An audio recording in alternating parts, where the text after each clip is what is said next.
Well, about a week and a half ago, ladies and gentlemen, I was talking about a story where the DA accused FF Plus of betrayal. This is when the DA lost control of its mayoral position in Oudtshoorn. Well, it seems the beef between the DA and FF Plus has gotten even worse. But before I get into that, ladies and gentlemen, please leave a like on this video, share it far and wide, and subscribe to the channel if you haven't already.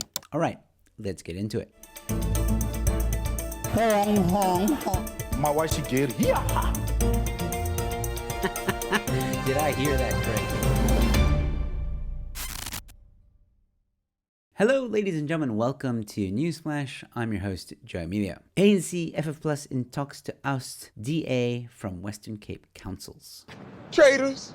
The ANC and Freedom Front Plus are in talks to remove the DA from power in councils across the Western Cape, in spite of an existing agreement between the DA and the FF Plus to work together. So there was a bit of a fallout between DA and FF Plus, which led to a collapse of its coalitions in two Western Cape municipalities, Oudtshoorn and Langeberg, since the beginning of August. The ANC confirmed to News 24 that it has been in talks with the FF Plus, a party it considers to embody the spirit of government of national unity, to assume control of councils governed by the DA. It's a hostile takeover. On Wednesday, after the Langeberg municipality, which includes the towns of Robertson and Montague, changed hands, FF Plus Western Cape leader Corné Mulder told News 24, "Obviously, we spoke to the ANC and other parties during the composition of a government of local unity in Oudtshoorn on the 2nd of August. However," he added, "we are committed to our coalition agreements in the Western Cape. We confirmed that again to the DA yesterday on the 6th of August. However, the DA decided to break the agreement in Langeberg, not us. So obviously, we will have to act in the best interests of the ratepayers and people of Langeberg to stabilize that council. It is DA arrogance and complete irrationality that is destabilizing our municipalities," he said. See, now this is where it becomes a whole, you said this, he said this, she said this, and oh, because you did this, I'm gonna do this, and blah, blah.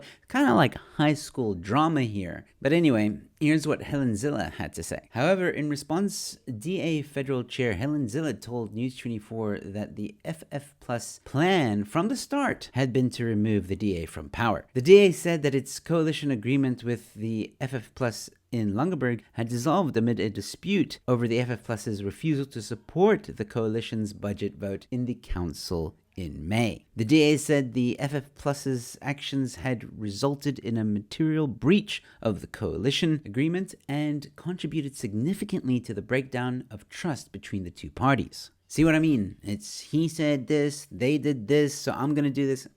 High school bullshit. But anyway, here's something interesting. The ANC had informed the DA about its talks with FF Plus and said it had invited them to discussions too, but said they received no response. That's very interesting. I mean, if the FF Plus and ANC were plotting to get the DA out of power, why would they invite them to the meeting where they're probably going to discuss that? That doesn't really make sense. It sounds like the ANC and FF Plus were trying to come to a resolution, and maybe the DA just wasn't budging. I don't know. I'm just speculating. Zille said, "The ANC has been letting us know about these discussions with Freedom Front Plus. That's all I'm prepared to say." Well, that's suspicious.